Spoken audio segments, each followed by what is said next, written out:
Delhi liquor చక్కర్ మలుపుల మీద మలుపులు తీసుకుంటోంది. ఈ కేసులో బీఆర్ఎస్ ఎమ్మెల్సీ కవితకు మరోసారి నిరాశ ఎదురైంది. ఆమె మధ్యంతర బెయిల్ తిరస్కరించిన రౌజ్ అవెన్యూ కోర్టు జ్యుడిషియల్ కస్టడీని కూడా పొడిగించింది. ఇదే టైంలో జైలు నుంచి కవిత రాసిన లేఖ పొలిటికల్గా చర్చనీయాంశమైంది. లిక్కర్ కేసుకు సంబంధించి ఢిల్లీ డైరీలో సంచలనాలు క్యూ కడుతున్నాయి. బీఆర్ఎస్ ఎమ్మెల్సీ కవితకు రౌజ్ అవెన్యూ కోర్టు ఈ నెల 23 వరకు జ్యుడిషియల్ కస్టడీ పొడిగించింది. రెగ్యులర్ బెయిల్ పిటిషన్పై ఈ నెల 16 కోర్టులో వాదనలు వినిపిస్తామన్నారు కవిత తరపు న్యాయవాదులు. Today, Sushri K. Kavita was produced in the court from the judicial custody, and the honorable court has extended the judicial custody till 23rd. आगे की रणनीति हमारा bail application is coming up on 16th. We are going to argue the bail application. మరోవైపు కోర్టుకు హాజరయ్యే క్రమంలో Tihar jail నుంచి MLC కవిత లేఖ రాశారు.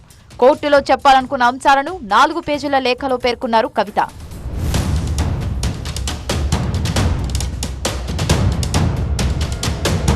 లిక్కర్ కేసుతో తనకు ఎలాంటి సంబంధం లేదని లేఖలో రాశారు కవిత.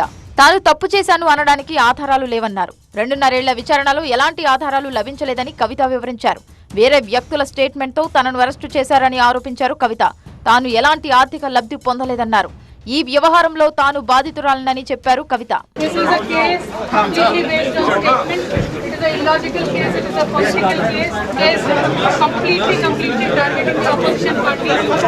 లిక్కర్ కేసు ద్వారా రాజకీయంగా వ్యక్తిగతంగా తన ప్రతిష్టను దిగజార్చారని కవిత లేఖలో ఆవేదన వ్యక్తం చేశారు. ఇప్పటికే తాను 4 సార్లు విచారణకు హాజరయ్యానని, బ్యాంకు వివరాలు కూడా ఇచ్చి విచారణకు సహకరించానన్నారు. దర్యాప్తు సంస్థకు తన ఫోన్లన్నీ అందజేశానని, కానీ వాటిని ధ్వంసం చేశానని తప్పుడు ఆరోపణలు చేశారని ఆమె ఆరోపించారు.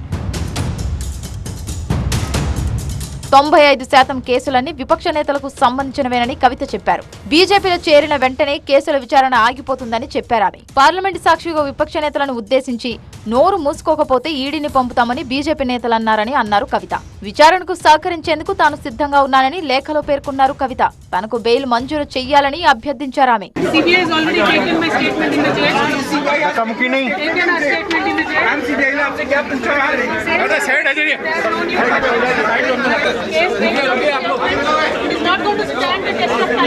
విచారణకు పూర్తిగా సహకరిస్తామని కవిత తన 4 పేజీల లేఖలో స్పష్టం చేశారు. కానీ ఈడీ అధికారుల వాదనలు మరోలా ఉంటున్నాయి. ఇటీవల కవిత బెయిల్ పిటిషన్ పై విచారణ సందర్భంగా ఈడీ కీలక వ్యాఖ్యలు చేసింది. ఆమె విడుదలైతే సాక్షులను ప్రభావితం చేసే అవకాశం ఉంది, అలాగే ఆధారాలను ధ్వంసం చేసే అవకాశం ఉంది అంటూ ఈడీ గట్టిగా వాదనలు వినిపించింది. అందుకు కొన్ని ఉదాహరణలు కూడా చెప్పింది. విచారణ సమయంలో తాము ఆమె దగ్గర నుంచి 9 ఫోన్లను అడిగి తీసుకున్నాము, వేటిలో కూడా డేటా లేదు, అంతా వాట్సాప్ ఫేస్ టైం డేటా అంతా కూడా ఎరేజ్ చేసి ఇచ్చారు, అలాగే అంతకుముందు కూడా కొన్ని ఫోన్లను ధ్వంసం చేశారు అంటూ ఈడీ ఆరోపణలు చేసింది. నిన్న కవిత తరపు న్యాయవాదులు మరొక పిటిషన్ దాఖలు చేసి, అంటే మరొక అప్లికేషన్ దాఖలు చేసి ఈ రెగ్యులర్ బెయిల్ పిటిషన్ని త్వరగా విచారణ చేపట్టాలని చెప్పి కోరారు.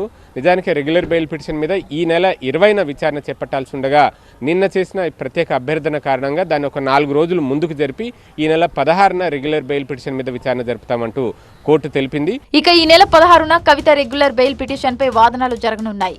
మరోవైపు లిక్కర్ కేసులో ఢిల్లీ సీఎం కేజ్రీవాల్ బెయిల్ ఆశలకు మరోసారి టక్కరైంది. తన అరెస్టును, కస్టడీని సవాల్ చేస్తూ కేజ్రీవాల్ దాఖలు చేసిన పిటిషన్ను ఢిల్లీ హైకోర్టు కొట్టివేసింది. అరెస్టుకు తగిన ఆధారాలున్నాయని, చట్టం ముందు అందరూ సమానమేనని పేర్కొంది ఢిల్లీ హైకోర్టు.